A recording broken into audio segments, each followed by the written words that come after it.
Welcome back. A new NBC News poll shows Americans are feeling negative about President Trump's job performance, particularly when it comes to the economy. According to the latest NBC News Decision Desk poll, when asked about inflation and the cost of living, 61% of Americans say they disapprove of the president's handling of it so far. 59% said they disapprove of President Trump's handling of trade and tariffs. Joining us now, former Republican Congressman Deborah Ringleman and Michael Hardaway, former communications director for now House Democratic leader Hakeem Jeffries and publisher of the Hardaway Wire. Congressman, the economy is the top issue across all parties, yet the president is seeing his weakest numbers on this issue. Should the White House be worried about it? Oh, absolutely. There's even personal examples. I own distilleries, not only AI companies, but I own distilleries. But we just got a 50% tariff notice for glass and some of the other things that we use to do bottling on our lines. And for the last 2 weeks, we've been trying to figure out what do you do, right? Do you actually raise prices? Do we limit production? What do we do with bottles? Do we forward lean and get more bottles, right? When I talk about pallets, I'm talking thousands and thousands of dollars in added costs for our companies. I can't imagine what it's doing to larger manufacturers if you go downstream on tariffs. The economy is the single biggest thing here in the Commonwealth of Virginia. I can tell you that, especially with the job losses up north with government jobs and contractor jobs, and you're seeing sort of these arbitrary cuts coming down right through DOGE and through other mechanisms. So for right now, I think the economy is not in a great place. If you look at the revised June numbers going down, only 22,000 jobs added this month. The messaging, I think, from Democrats and independents could be simply, this is a failed experiment in the first 8 months, and there has to be a course correction.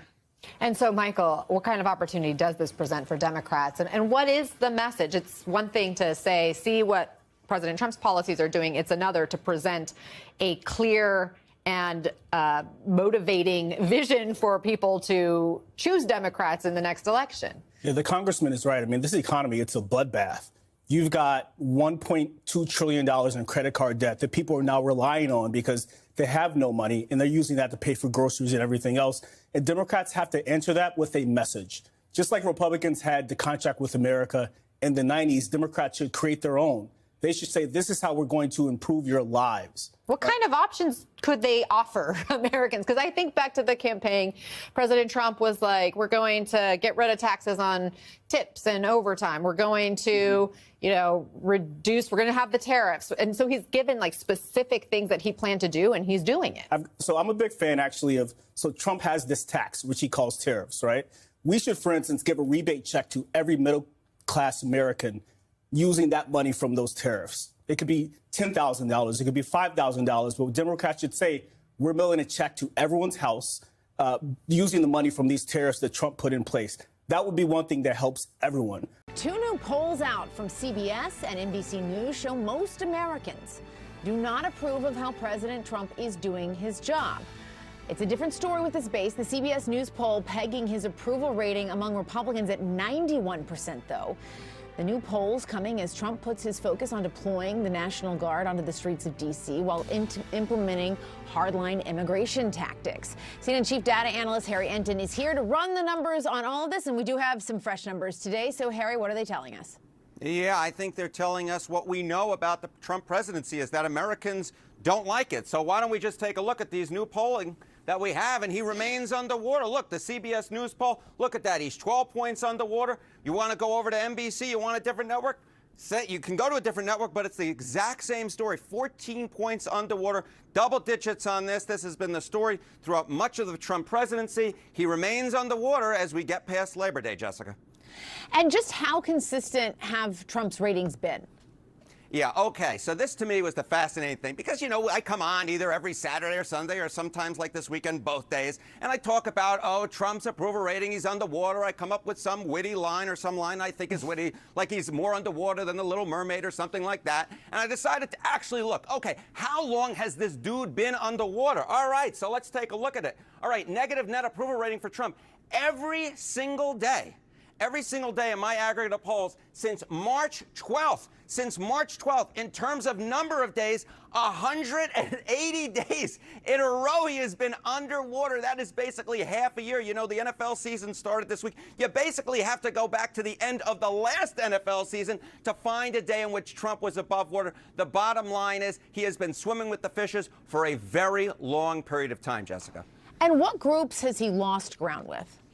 Okay, so, you know, we're talking about the fact that he was last positive. You got to go back before March 12th. So what has changed? What has changed since February, which was the last full month in which he was above ground? Well, take a look here. Trump's net approval rating among age 18 to 29. We're looking at the CBS News poll, but it holds true in the average as well. He was +2 back in late February. Look at where he is now. My God, that is a 32-point drop since the beginning of this year. How about Hispanics? He was at -6, a little bit underwater, but not too bad. But look at where he is now, -34 points. That's what is that? That's a 28-point drop since February. These, of course, were two groups that he exceeded expectations with back in the 2024 election, did much better than the traditional Republican has this century. But now these groups have absolutely moved away from him, and he is way underwater, 30 points and 34 points underwater. Those two groups have moved away from him in tremendous fashion, and it goes a long way in explaining why his overall approval rating, his net approval rating, has fallen through the floor and been negative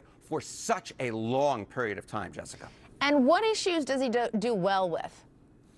Okay, so there are a few things that I think that are so important to figure out here. Okay, so we're talking about groups, right? Is there any place where Donald Trump does well with? Well, let's talk about issues first. Okay, Trump's net approval rating. I got crime, immigration, foreign policy, the economy, trade.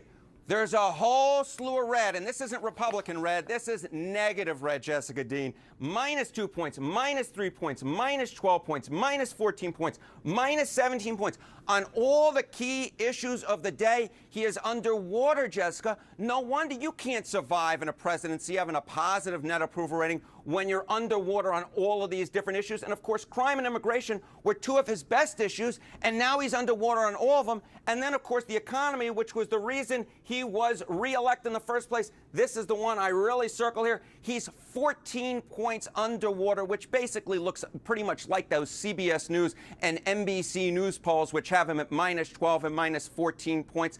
I'll point out one last little thing. I'm going to jump ahead a question because I just feel like I'm in such a roll, Jessica Dean. I just feel like the energy with me. Don't let us stop you.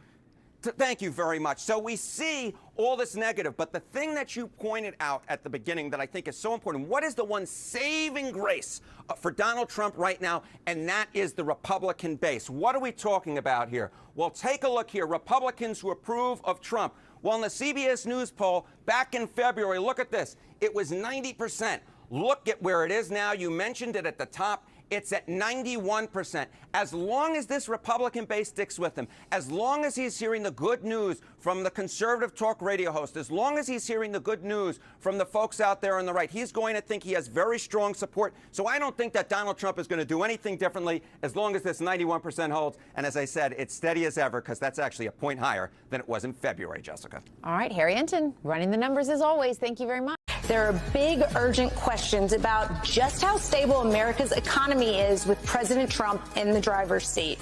And no matter how hard he and his sycophants try to spin it, the data doesn't lie.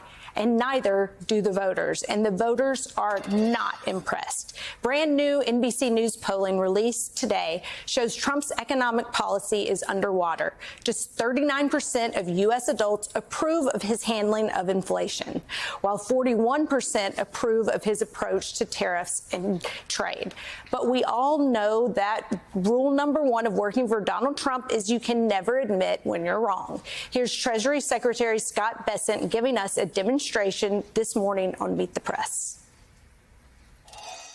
We believe that good policies are in place that are going to create good, high-paying jobs for the American people. We're going to get the revisions for last year next week, and there may be as big as an 800,000 job downward revision. Again, this would be the second downward revision, so I'm not sure what these people who collect the data have been doing. Joining us now to discuss is Steve Leisman, CNBC's senior economics reporter. So, Steve, what do you make of Secretary Bessent's optimism when we're looking at a time where Americans sure don't feel the same way. 61% of them say that inflation is getting worse. Can I just do a public service announcement first? Mr. Secretary, if you want good data, you have to pay for it. You proposed a 9% cut to the budget of the BLS and to the staff of the BLS, and it has been, by the way, both administrations, the Biden and the Trump administrations, have combined to put downward pressure for the statisticians. So, you get what you pay for, and we're not paying for it. There's things, obviously, the BLS can do to get better data, but not giving them more money or giving them less money is not the way to do it. Okay, back to your question. I'm sorry. Thank you for that opportunity. No, an important one. An very important one. You got to pay for it. We're in a very interesting time here. On one level, there's an administration standpoint, which is that we're in this transition period between the golden age that they promise and the effects of their policies in getting there. What we've seen is a dramatic downdraft in the jobs numbers. That's the stag part of the equation. And now this week we'll get the inflation part of the equation, putting perhaps together stagflation. We get the consumer price report, the producer price report this week. And what could be happening is you have both sides doing poorly, that you have jobs are stagnant at this point, and that you could have rising prices because of what's happening with tariffs. I heard Tim O'Brien at the top of the hour say, and he's absolutely correct, we've only seen a portion of the tariffs come through into the indicators and the statistics that we watch. There's yet more to come, maybe double what we've seen so far. And what we want to watch out for, what we're watching out for, say, on Wall Street or in the economics world, not just are there price rises in tariff goods, but are the non-tariff goods also rising? So we have a generalized inflation problem. That's when we'd have a big problem. The Federal Reserve is supposed to cut in September, supposed to keep cutting interest rates. They're going to have second thoughts about that if they have a genuine inflation problem. Getting back to your poll, things are going the wrong way from what the president promised when it came to prices. Breaking news. Trump's so-called booming economy, the total ruin. New NBC and CBS polls just dropped, and the numbers are brutal. We are talking record disapproval on inflation, trade, and jobs. Americans aren't just unhappy, they are furious, and the numbers show Trump's economy is sinking like a rock. 61% of Americans say they disapprove of how Trump is handling inflation. Prices are skyrocketing. Credit card debt has hit $1.2 trillion, and families are literally swiping plastic just to put food on the table. 59% disapprove of Trump's trade and tariffs. Businesses, from small industries to major manufacturers, are drowning in cost hikes. And those tariffs are landing squarely on you, the consumer. Job growth collapsing. The latest version shows only 22,000 new jobs. That's not a slowdown. That's a free fall. Economists are now warning of stagflation, the toxic mix of stagnating growth and rising prices. And here's the kicker. Trump is underwater on every major issue. Crime, immigration, foreign policy, the economy, all red, all negative. He has been underwater for 180 straight days. That's half a year of failure. So here's the shocking truth. Trump's approval survived on one thing, his Republican base. A poll shows independents, young voters, and Hispanics are feeling in massive numbers. The myth of Trump, the economic savior, that. And if these numbers keep running, his 2024 run might already be doomed. What do you think? Has Trump's economy finally hit the breaking point? Stay tuned for more. Thank you for watching my videos.